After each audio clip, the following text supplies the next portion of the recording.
दिल्लीत अजित पवारांच्या राष्ट्रवादीची महत्त्वाची बैठक सुरू आहे। कोणाला मंत्रिपद द्यावं या संदर्भात या बैठकीत चर्चा सुरू असल्याची माहिती मिळते। प्रफुल्ल पटेल यांना मंत्रिपद मिळणार असल्याची चर्चा होती, मात्र अद्याप त्यांना फोन आलेला नाही। सुनील तटकरे यांच्या निवासस्थानी अजित पवारांच्या उपस्थितीत ही बैठक सुरू आहे। या बैठकीत मंत्रिपद देण्यासंदर्भात चर्चा सुरू असल्याची माहिती मिळते।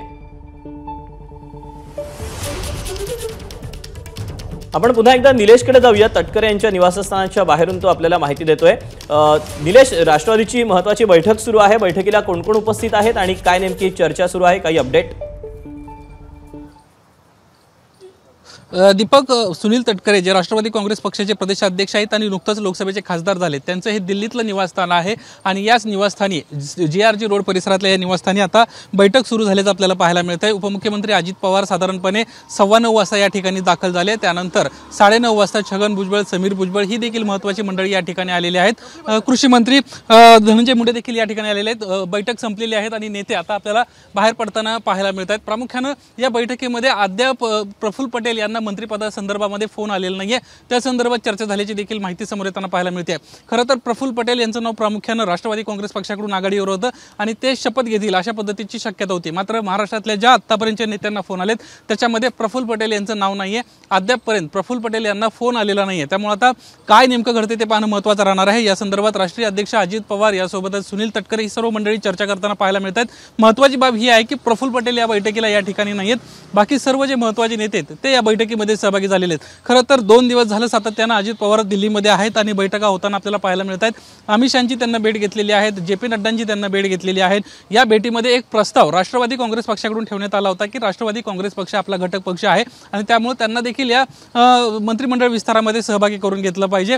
आणि जी माहिती समोर आली होती त्यानुसार प्रफुल्ल पटेल यांचं मंत्रिपद फिक्स आहे आणि त्यांनाच मंत्रिपदी त्यांची वर्णी लागणार अशी चर्चा होती। मात्र अद्यापपर्यंत तरी प्रफुल्ल पटेल यांना फोन आलेला नाहीये, त्यामुळे आता प्रफुल्ल पटेल मंत्रिमंडळात जात आहेत का, मंत्रिपदाची शपथ घेत आहेत का, हे पाहणं महत्त्वाचं राहणार आहे। बाकी ABP माझानं इतर जी महत्त्वाची नेत्यांची नावं दिली होती त्या सर्वांना आता फोन येताना आपल्याला पाहायला मिळत आहेत।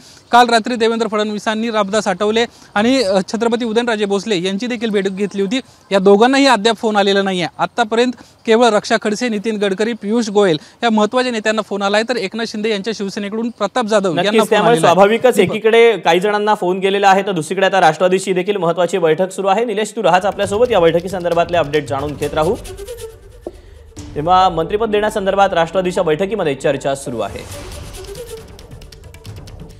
पियुष गोयल, ज्योतिरादित्य शिंदे यांना आतापर्यंत फोन गेलेला आहे, तर दुसरीकडे आता दिल्लीमध्ये अजित पवारांच्या राष्ट्रवादीची महत्त्वाची बैठक सुरू आहे। सुनील तटकरे त्यासोबतच प्रफुल्ल पटेल, धनंजय मुंडे यांच्यासह महत्त्वाचे नेते जे आहेत ते या बैठकीसाठी उपस्थित आहेत। त्यामुळे प्रफुल्ल पटेल यांना अद्याप तरी मंत्रिपदासाठी फोन गेलेला नाही अशी देखील माहिती मिळते। त्यामुळे आता दिल्लीमध्ये अजित पवारांच्या या राष्ट्रवादीची बैठक सुरू आहे, यातून काय नेमक्या महत्त्वाचे मुद्दे चर्चिले जातात पाहणं महत्त्वाचं असेल। ABP माझा, उघडा डोळे बघा नीट।